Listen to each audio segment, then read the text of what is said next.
4, 3, 2, 1. I believe we are live. Watch The Fling Show live on YouTube Wednesdays, 8 p.m. Central Time.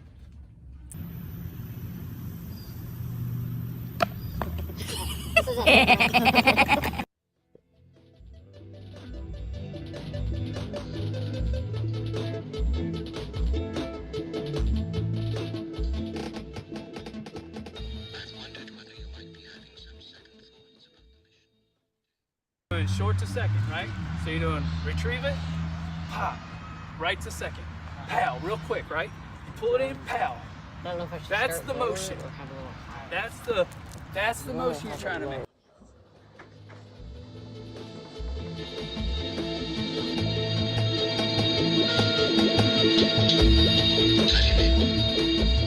Rumors about something being dug up on the moon.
Hmm.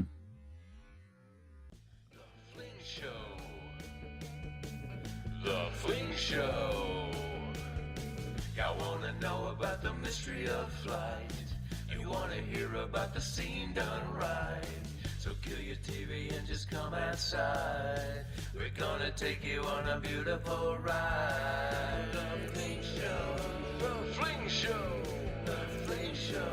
The Fling Show. The Fling Show.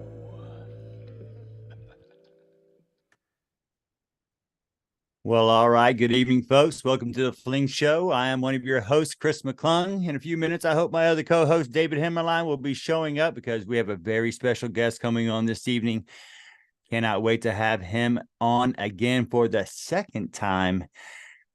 Just a minute on that. Mr. Colton Lawless will be with us in just a few minutes, and his dad, Justin, as well. But before then, we need to thank our sponsor. If anyone can guess who our sponsor is, I'll give you $1.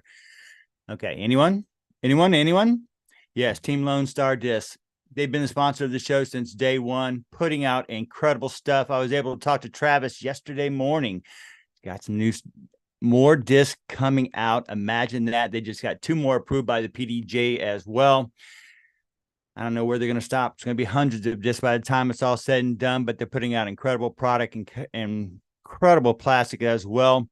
And of course, this weekend they have the Lone Star Disc Championships that's going to be held out here in Conroe, Texas. 3 different courses. Well over 390 players signed up for this event, along with $10,000 added cash to the field. It's going to be amazing. They've rented out the Panorama golf course out there in Conroe, Texas.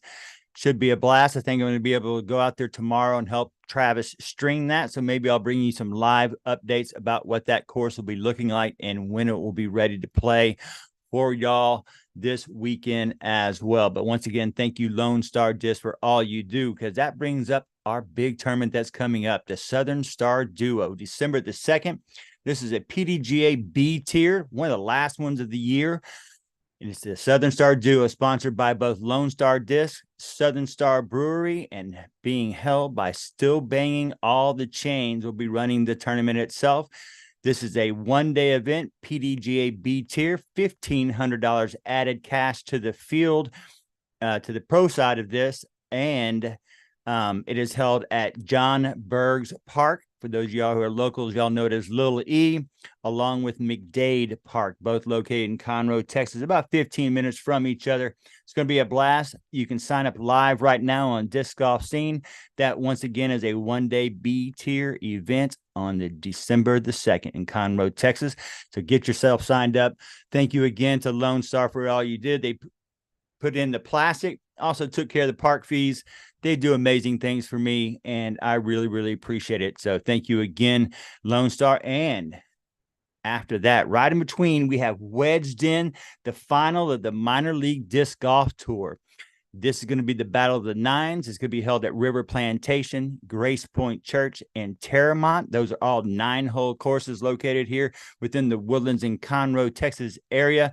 That will be on November the 25th. Yes, the day after Thanksgiving. It's going to be fun. It's the final. It's a wrap-up. Cash to all divisions, along with added cash, bonus cash, ace pot cash that's in there. Sponsored by Prodigy Disc and Southern Brewery. So there'll be some libations for you adults out there as well. Get yourself signed up. It is also on Disc Golf Scene live right now. Well, it may look like we're a little bit behind with Dave, but that doesn't mean that we're not ready to bring on our guest this evening. This young man has done amazing things. We had him on almost just over a year ago. And to see how his game has improved, not hard to see. All you have to see is those ratings, and they're just skyrocketing right now. Colton Lawless has done amazing things. He stepped up about a little over a week and a half ago up there in Austin, Texas, huge field for the NADGT, and took down the MA2 division. Yes, MA2 division. Amazing things. So we just have to get them unmuted, bring them right on. There we are. Well, welcome back to the show, Colton, Justin. Thank y'all for joining the show. How y'all doing this evening? Good. Thank you for having us on the show. Doing wonderful. You bet. Well, I want to get right on into it. First off, tell me what it was like to take down, first off, your first A-tier event. It was amazing. My reach goal was top 25 for the tournament, so after like the second day when I was tied for the lead, I just was like, well, I mean, I didn't expect to be where I was. And then when I won it, it was just like, well, I guess it's just gotta go up from here now. Right. Well, I always like to ask people who win, because I haven't had the opportunity in disc golf. Maybe some other sports you could ask me that question, but disc golf hasn't been one of them, especially at the highest level. I always ask, like, the person who wins, did you have a moment when you realized that it was in the bag? And was it before the last hole? Yes. On the 11th hole, I was up by maybe 1 or 2, and the dude that was behind me, I had thrown a really good drive and I was parked. He had like a 35-footer, and he jump puts it, and there's like a drop off with a creek and OB behind the basket. He throws his putt, hits right side chains, and drops out and rolls straight down OB. And I had a tap in birdie. He made his OB putt, so he made a bogey. But I had made a birdie, so I had like a 4-stroke lead. And then I just kept putting I didn't stop from there. I just kept birdieing and trying to. Because I had looked at scores, and the 10 down was 999. So I was like, okay, I'm trying to beat a 10 down so I can shoot 1,000 round. Wow, that is amazing. And at hole 11 with only a 4-stroke lead. Wow, that's so much confidence in that. That's congratulations on that. Speak to the competition in the field. Had you played against any of these players before? And if you had, what did you think about the competition? I've played maybe against maybe 5 of them. There was a lot of them that were new to Austin and just this tournament, and it was the competition was good. Everybody was so nice and so supportive. I couldn't it was hard because I didn't want to keep pushing my score even higher that final round, but I was just because but everybody was so nice. Well, that's awesome. So since the last time that we've talked, your rating has just skyrocketed. It's completely amazing. Can you give the viewers a couple of things that you think were really key into you gaining so many points? Was it through your putting? Was it just through practice, a combination of them all? Can you kind of give us an insight on what it was that really turned the corner for you? Kind of a combination of them all. I've been like, so every day after school, I come home, and if I have homework, I'll do that. But then I go outside and put the basket out, and I'll putt, and then like on the street, I'll throw up shots anywhere from 200 and in. And I just do that till about 6:30, then come inside. So I just do that every single day. And then my buddy Eric, he actually has been picking me up and we'd go play like different courses or do field work. He's been like helping me so much. And it's just been like growth, like helping me. And like the repetitions have helped like accuracy and like everything. We had the opportunity to speak to the Castrita sisters. I don't know if you're familiar with those young ladies up there in the San Antonio area. And we'd asked them, did they play many competitive rounds or did they play just mostly practice rounds? And it was odd to hear that they said they never play competitive rounds unless it's inside of a tournament. Other than that, every time that they go out, they practice only. How do you kind of approach your day-to-day or week-to-week game? I usually like if I play around during the week, it's usually only a practice round. I've played maybe a couple. I play like we have a local putting league, so I'll do like a cup like that. But other than that, I really don't play many like competitive rounds other than tournaments. And I don't usually do tournament like or practice rounds the day before the tournament.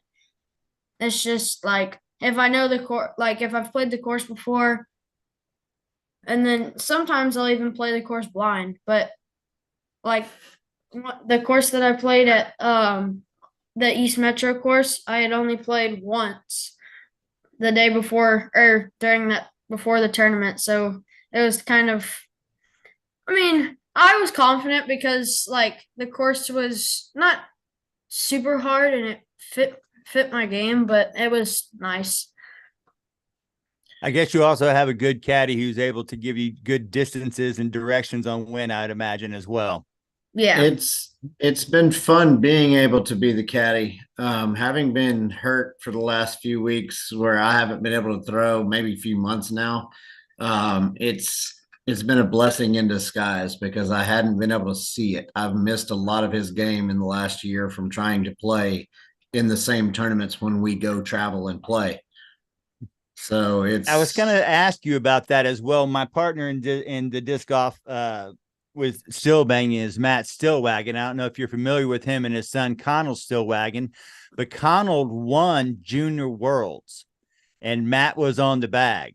So he knows what it's like to try to take an 11-year-old, 12-year-old in some of these A-tier large events and really the practice, what it takes as the patient, as the caddy at that time, and also being able to rely the good information along with good support. So how do you kind of balance that and being that at the same time? It's been interesting. We have an interesting dynamic when we're on the course. Some people will look at us sometimes and if they heard some of our conversations, they would question maybe my approach, but we're both very bullheaded athletes that we can look at each other, we can get in each other's tails, get what needs to be done, and then move to the next hole. And both of us have that athlete mentality of forgetting and moving on. Yeah. And so it gets interesting sometimes. I have, being the caddy, I understand my role. And if I offer something to him as a suggestion and he doesn't like it after executing, he gets his chance to, for the lack of better terms, but just rail on me for a second and about that what I offered. And then we come to the conclusion that even though I offered that suggestion, he still had to execute. Yeah. And we both come to the conclusion that, all right, that's done now. Let's move on. That's awesome. Now, I do have a question for you, Colton. I don't remember if you remember last time, because you probably don't. I'm a digger. I like to look at your background and see where you kind of come from and the things that you do. And of course, that means that I had to go search through all your pictures and kind of see those things. And I noticed that you were quite like myself and David. You were quite involved in a lot of other sports, as I was as a young kid as well. Football, basketball, baseball, ran track until I was in college, and football as well. And I noticed that you do the same. So I want to let the viewers kind of get to know you just a little bit better. So I want you to name, I don't know if you can read this. It said, if you could name your top 3 sports to play out of these 5 right here, what would they be in order? Football, baseball, basketball, disc golf, and skydiving. Those 5 sports, can you kind of give me your top 3 and then the order and why they would be there? Disc golf, baseball, and football. Okay. Disc golf would be number 1, baseball would be number 2, and football would be number 3. Now, can you kind of give me a reason why you put them in that order? So disc golf, we started at the beginning of COVID, and it's just like it's so fun, and I like it because it's a solo sport. So like if I mess up, I don't like if somebody on my team on it like if they mess up, it's at the whole team or like the whole team like what am I trying to like suffers It from affects. it. It affects the But team. if Right. like in a solo sport, if you mess up, it's like all on you. So I kind of like that. And then baseball, I grew up playing it. I started like I would hit in our house at like 2, like with a foam bat, and I'd like break stuff. And then football, I really like it's fun because it kind of goes away from those like it's a different aspect from those two sports because it's a little bit more physical than I would say. I think the team also has to work a little bit better together. Yeah, the team has to work a little bit like that. Yeah, the team has to work a little bit better. Now I'm just going to guess by the picture that I saw in your football, and I'm like I said, I played through us college. It looked like you were more of a free safety, strong safety player based upon your positioning through that photo. Which means if you were more the free safety, means you're more the quarterback of the defense. Did you call the defense? Were you responsible for that part of it as well?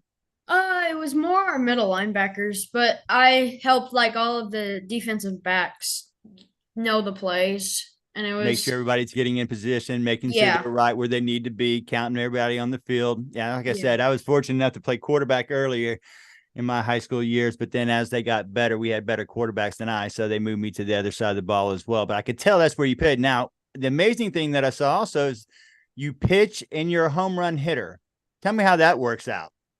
So I really like pitching because like the same as disc golf, like if you're making mistakes, if you leave it way over plate and they hit it home runs, say, it's kind of your fault because your team is like suffering from it because you messed up. But like I like pitching so much because I like same as disc golf. If I make a bad shot, I go back or I'll like just walking back to my bag, I can like feel what I do wrong. And like on a pitch, like I'll be walking back to the mound, just like going through my motions. So and then I'm really not a home run hitter. It was just those fences were really short and it was really fun, but the medal on around your neck and the fact that you hit 2 in a game, again, I might say that doesn't mean that you're not a home run hitter. I'm gonna just throw that out there because in my 9 years of playing, I only got 3. But I'm not saying they were short fences, but dang, 2 in a game. Yeah. Woo! It was a great trip. Yeah. I mean, I love baseball we were in Cooperstown, New York for that trip, and it was a perfect send-off for him to not play baseball for a while if that's what he chooses to do, because what better place to end than up in Cooperstown on the Hall of Fame induction weekend. And who was going in that weekend? Fred McGriff and Scott Rowland. There you go. But everyone was up there. But yeah, Crime Dog went in, and it was one of my favorites growing up. So yeah, of course. Yeah, I was a sports broadcaster with Barry Warner at KLOL 101 in Houston. Right when I got out of college, I did an internship with them. And one of my first interviews was Nolan Ryan down in Alvin when I was doing a little stint at their Alvin Junior College radio station. And I was just immersed in the sports scene as well. And baseball was definitely a love of mine as a kid growing up. But as being down here, all sports, I'm glad to see that you had the opportunity, Colton, to play a lot of the sports, because it doesn't seem that to be is available in the area that we're in. Well, I'm in the Klein area, so it's such a large school. So these kids have to be so sports specific now. And I hate to see that. I like to be able to just drop my shoulder pads, pick up the baseball bat, drop the baseball bat, pick up the basketball, drop off the basketball, run, take off and track. That's just the way it was. I love that aspect of the small schools, but even where we are, it's great in middle school right now, but by the Round time Rock you is leave not middle small school, anymore. Are you kidding me? I mean, I met my wife in Austin, Texas. We lived out in Laga Vista. My mother-in-law still lives in Cedar Park. I go there all the time. Austin is no longer small. No, we're in 6A Cedar Ridge, Round Rock, Texas. Yeah, it is 6A. Yep. 6A, yeah. Yeah, I played. That's right. We were in the largest district too here in Houston, but you swim with the Sharks and it's good. It's good. I mean, it's only going to make you better. Now, that kind of leads me to the next question. Y'all said you were both very, very competitive. Now I'm going to see how smart you are and how competitive you are. Okay. I don't know if you can read this or not. Colton, do you remember what was your rating when you passed your dad? And do you remember the month in which you did it? Let's see here. It didn't take long. I know that. Oh, shoot. I mean, I know only because I looked it up. Just so you I want to say September of last year. You're close. It was August. Yeah, I was like, it was after Junior Worlds. I know that. So okay, do you remember what your dad's rating was and what your rating was? It was when you passed him. I want to say he was 860. No? Wait. You guess. He was 872 and I was 878 maybe? Nope. He was 853 and you were 870. Yeah. And then the following month, I don't know what happened to you. You must have gotten sick. Something didn't go well. I don't know exactly what it was. And you had like 23 tournaments or 23 events. You ended up being 854 and your dad was 853 and you've never looked back since. Yep. Oh, I remember that. September, you dropped. And you'd be the one who would know why that was. But then Swordstone. He got Swordstone. It's not his favorite course. Oh yeah. Yeah, I didn't. He loves the course. He just doesn't play well there. Well, kind of walk me through. Was it always a goal to beat your dad first? How did that kind of work out? Yeah, I'm competitive in everything. Like I try and do better than everybody if it's in school or just every aspect. It's just I've been trying to beat my dad like in like different sports like cornhole. I would try and beat him. Even in bowling, when we would go bowling, he's super good at bowling and I would still try and beat him. I'd get upset. It was fun though. It's a healthy competition is what I'm hearing. Well, I love the fact that you just led me right into this team thing as well. Here's the last question, and then we'll kind of get on to some sponsorships and Lone Star Disc. I don't know if you can read this, but true or false? Now that Jimbo's gone, you're going to be flashing a lot more of these. True or false, okay? Is that what we're going to be seeing from you now? Is that what we're going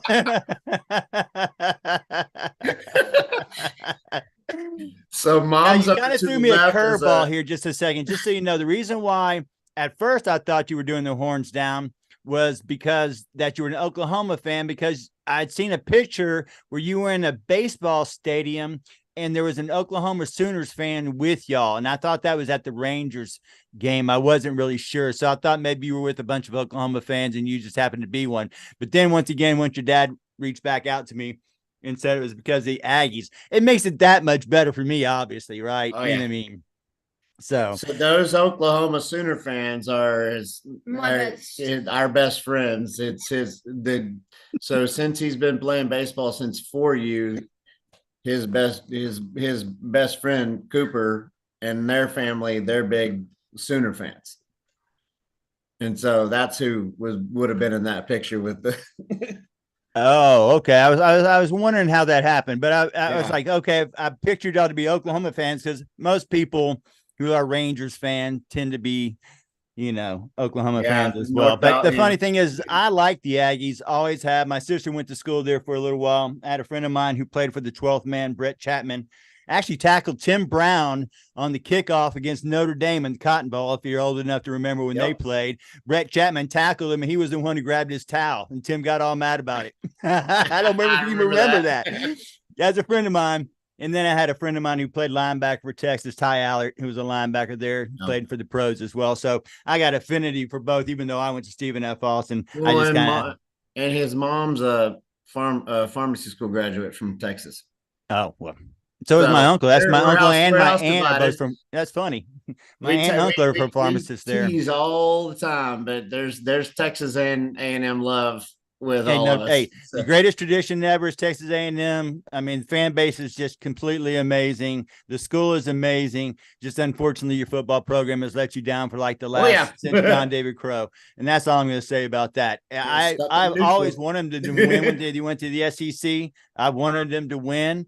Rooted for them to win. Loved it when they beat Bama, but they just do A&M things, It's just like, but what do you think? Hey, while I do have you here for a second, I know it's disc golf show.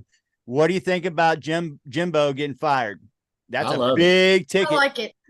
Right. I mean, it's a big payout. I mean, I think that's the stupidest thing in with the way these contracts are these days. I think that's the stupidest thing there is, but I think it's a good thing because exactly what the AD said. They're just stuck in neutral.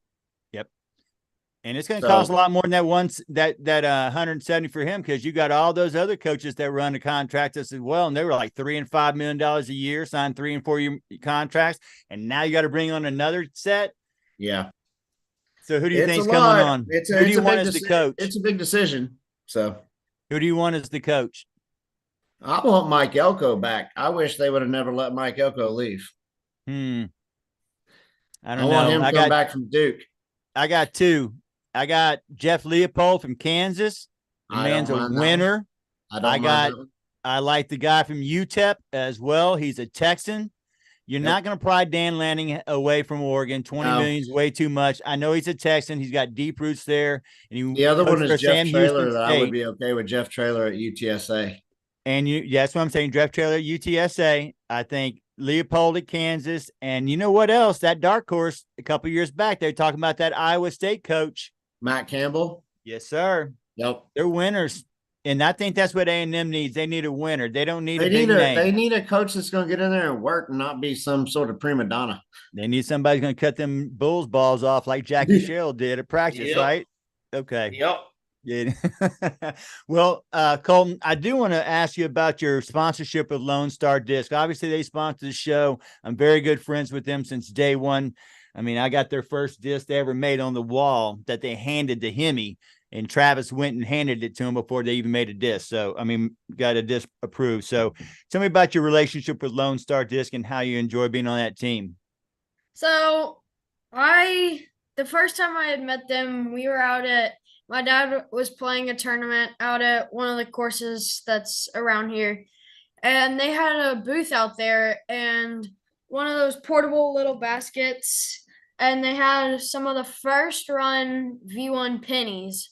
And I went over there and I was like throwing them and seeing, I really liked the way they flew. And I went to put them back, and Josh actually told me, he was like, why don't you keep 2 of those? And so and I loved them, and I had started throwing it, and my dad like followed them on Facebook, and when they sent out the team applications for 2020, The very first team.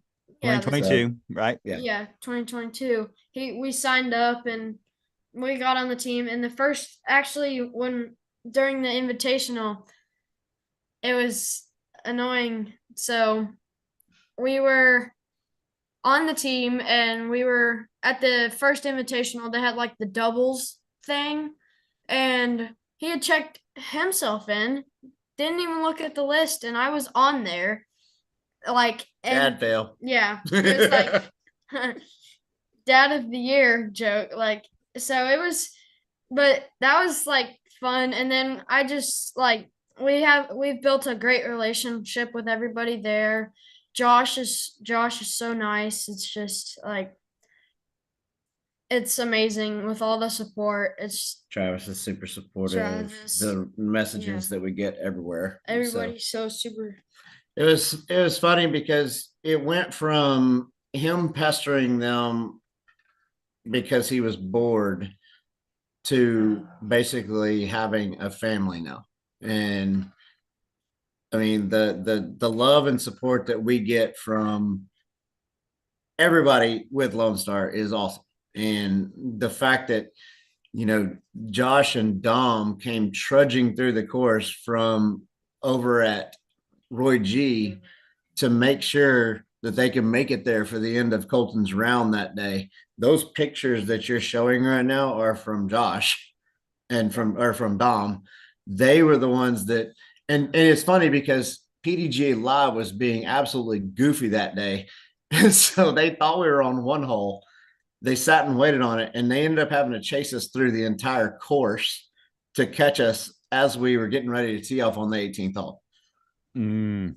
And they have a passion for the junior disc golf. Yeah, that is just second to none. Yep. And they have and Travis has in St. John and Brittany and Josh and that whole team have a passion for disc golf that is second to none. Yep. And I just love what they're doing with the juniors, to be honest with you. Oh, yeah. We got to see a couple of times where they do some educational, where they got and teach and give them plastic and things like that. They're just stepping up and doing what needs to be done to advance this game. And I sure hope that it continues. Now, let's get back, Justin, just one other question I have for you. Other than your putter, tell me 3 of the discs that you throw that I cannot take out of your bag. Oh, Colton. Yeah. Colton, I'm sorry. It's your name on the bottom of that screen. Yeah. Because I'll tell you mine in order. Mine, you're not getting the curl out of my hand ever. It's just not coming out. No way, no how. And I'm throwing that copperhead. The V1 copperhead's not coming out of my hand, and you're not getting rid of my lariat. So what are your 3? So my first one is my 2021 Junior Masters Worlds curl that I had got in our players pack, and I've been throwing this ever since. It's a great flyer, and it flies so amazing. It flies different than any other run of curls and feels different. It flies so amazing. Then my second one is this Alpha Warbird that my dad had in his bag. It's one of the super older runs, but it was first run. One of the first runs.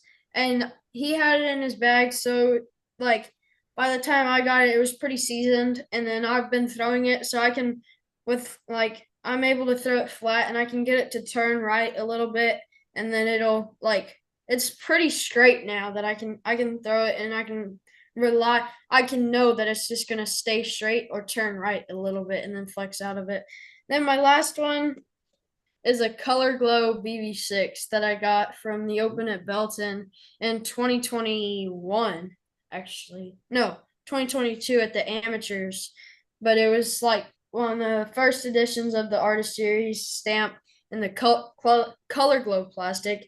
It doesn't glow as well, but it just feels different. It's a combination of the glow and alpha plastic, so it feels really good, and it flies amazing.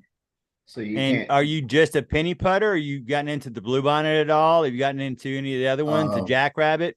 So funny story. I actually switched putters the morning of the tournament. I was putting Oh, with blue okay. bonnets, so I have like a ton of blue bonnets in like for my putting stack. But we had just gotten our quarter three allotment in, and I had been like tossing around Eric. He's my buddy Eric's D2 bennies, and they felt really nice with the little bead, and they glide a lot. So once I got them in, I had been putting with them a little bit, and like I loved how they felt and how they like flew. But my dad was like, "You're not gonna switch putters the day like before a big national tournament." So I had these and my blue bonnets in my bag that first round, and I was putting. I had started to warm up with the blue bonnets, and they like it just didn't like something. It would fade too much, and there wasn't as much glide. And then I started warming up with these, and I just like couldn't miss. And then it now won me a national championship with these. That is awesome. I love my blue bonnets as well. I putt with the blue bonnet. That is my putter of choice. Once that thing came out, I couldn't stop because it took out the jackrabbit for me. Because like you said, it glides a little bit better. I could not believe that he was making a putter change. Putting. A putter change on the morning of the national championship. Wow. Yeah. I was like, come on. I'm bullheaded. But then again, once we got out there and he started warming up, I just looked at him. I said, whatever you're confident in. Yep. Yeah, we had Yeti on. I don't know if you know Yep. Yeti and Dez, but we did a 5-part series with Yeti on putting, and it's just amazing the thoughts that he comes to think. When it comes to putting, the things that he puts into practice and what he puts into action during tournaments. It's just so helpful, and I highly recommend anybody who struggles with putting to get a good tip for him. But could you say right now, Colton, do you have different putts now? Do you find that you're able to do like a loft putt, sometimes to do, a very hard putt, sometimes to make sure that you can float it in case of the winds? How's that, has your game really advanced in that area? Yeah, so I can if there's different if it's a super low ceiling putt, I can throw it on a hard line, or if I've got to go over something, I can loft it a little bit. It's just finding that touch and release point in my putt. It's really helped a lot. It's just all the different aspects, and I've actually been working on my straddle putt because during the turn that last round I had 4 straddle putts that I had missed short, and I figured out that I was the way I was putting, I couldn't get my arm high enough to give it enough height. So I had switched my I had been working on straddle putts after the tournament, and I just found the spot where I could actually give it enough power. And it's just working out there, because we have a couple of trees, so I can work on low ceiling or lofting putts. It's really nice. Yeah, we had Emerson Keith on as well, and he has a very unique way that he putts. But one thing he said, the reason why he putted that way is because he started at such a young age, and the discs were so big that he could not do what an adult could do, which is hold the disc in front and put it out.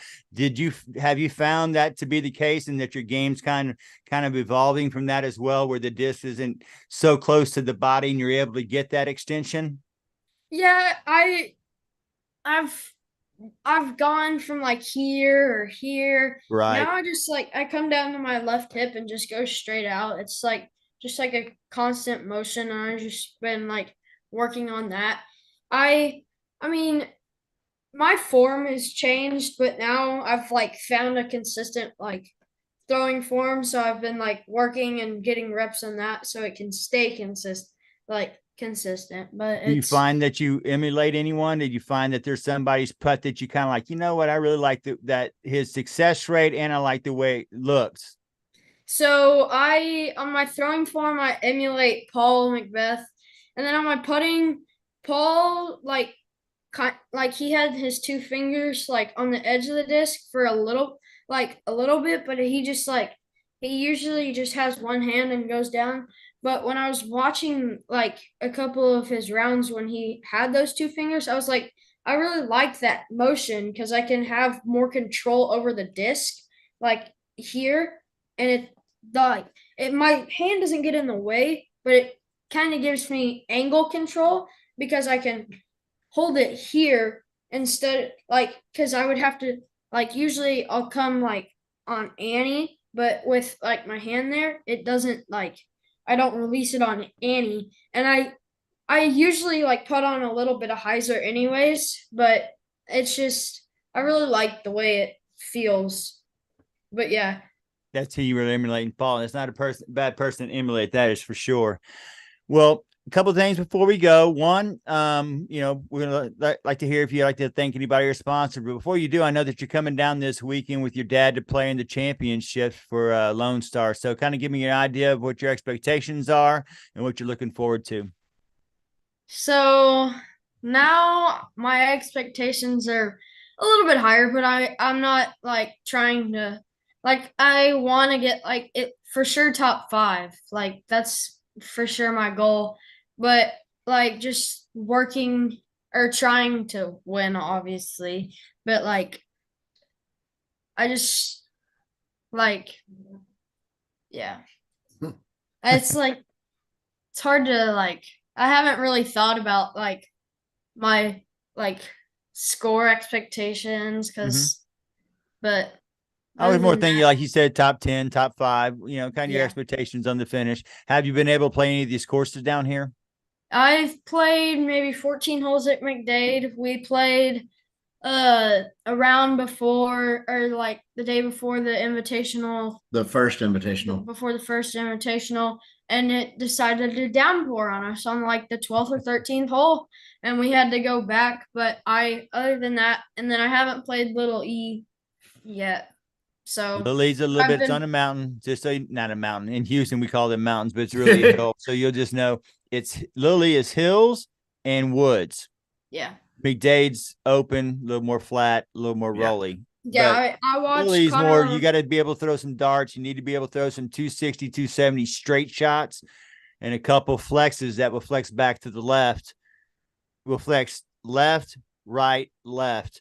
There's a couple of those that are just, tight wooded shots that, other than that, it's just you got to be pinpoint accuracy. And most time people don't take a driver when you play Little League. It's really not necessary. Yeah, I watched Connor O'Reilly play it after Texas State's. That's what I've been watching the past few days, like past 2 days, just like Well, it's more open too because we've had some bad weather and it's knocked down Mm. quite a bit of trees, just so you know. So it's a little more open than it has been in the past. Because I was there when it first got put in. But yeah, just so you know, a little more narrow shots, Yeah, we may play it on Friday because we're actually heading out tomorrow night to head down there. All right. Well, I think I'm heading to the course to go string it tomorrow with Travis. So Yep. hopefully put some Yeah, of that we're new gonna head stuff down out as soon there. as he gets out of school tomorrow, and then looking forward to ultimately just seeing everyone, especially, I mean, the excitement that I see online on the team page of all the people coming down. And especially all the new people, the relationships that we've made online and everybody, it's just great. I'm looking forward to seeing so many people, and that's going to be the part that's going to be the funnest for me. Yeah. I'm going I to sure play hope I golf. get to run into y'all while you're up down here. I'm gonna try my best to run into y'all somewhere. We'll be out at Panorama on Friday. Yeah. So All right. Well, before we leave, as usual, is there anybody, Colton, that you'd like to thank in your long journey so far? This 2.5 years of disc golf. Anybody like to thank? Lone Star Discs, Groundbound, Big Country Beef Jerky, my family, and everybody that has supported me, and Eric Stuber. He's been taking me to the course and working with me.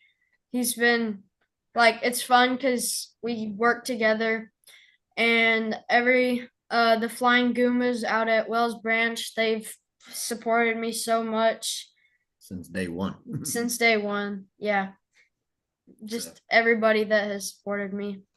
Well, awesome. Well, Justin and Colton, thank you so much again for joining the show for the second time. I sure hope we can bring you back on in the future because I see bigger and better things for you, young man. It's just been an amazing journey so far. We love to watch you from afar, and congratulations on your success so far. And I look forward to seeing you in the future. Thank you for coming on the show. We really enjoy you both coming on. Thank you very much. Thank you for all your support as well. You bet, guys. Y'all have a great night. See y'all this weekend. Sounds all right. Wonderful. All right, guys. Well, as usual, we are so blessed to be able to have such an incredible guest list. And this is just another one on top of that. Second time on the show, such a young age. And to be able to take down a field like that, I mean, just go look for yourself. Look it up, NADGT in Austin, Texas. That was sponsored by Lone Star Disc. Just an amazing finish to win that by 5 and be thinking that you were going to win it by the 11th hole. My goodness gracious. If you haven't seen him play, you need to get a hold of him now. Give him support. Look him up online. Give him your support. Follow him on all his social platforms as well. Just a wonderful group right there. His family, his dad. Love to see it. So thank you so much, Colton, for coming on. Well, I guess something must have happened to Hemi this evening. Things do happen. That's the way the Fling Show does go. But we do want to thank everybody for joining the show. I want to thank my wife. It's just been an amazing journey. Episode 183. We're getting so close to 200. It's going to be very, very special, that episode for us. So we look forward to this weekend. Hope to get you some live video tomorrow. So maybe we're looking for that on our Facebook page to see how these new courses are going to look. But until then, folks, thank y'all so much for joining the show. And until then, you know how we always do here with Mike, you roll to go.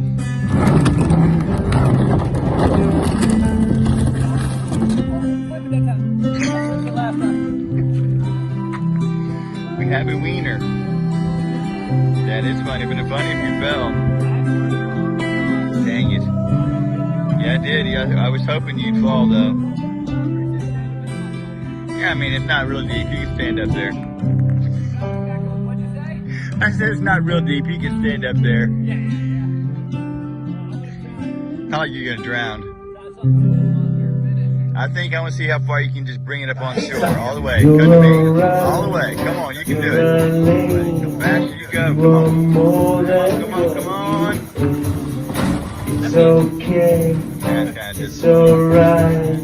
It's okay to shine your light. Talk to me.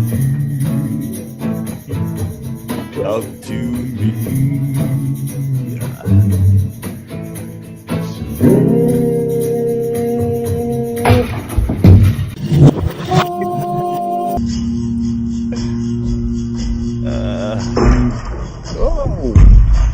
More for sure.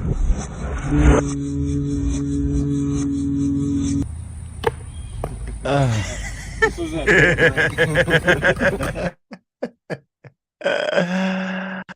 Thank you, folks. Good night. Go throw something in the air. Play disc golf. Weather's beautiful down here.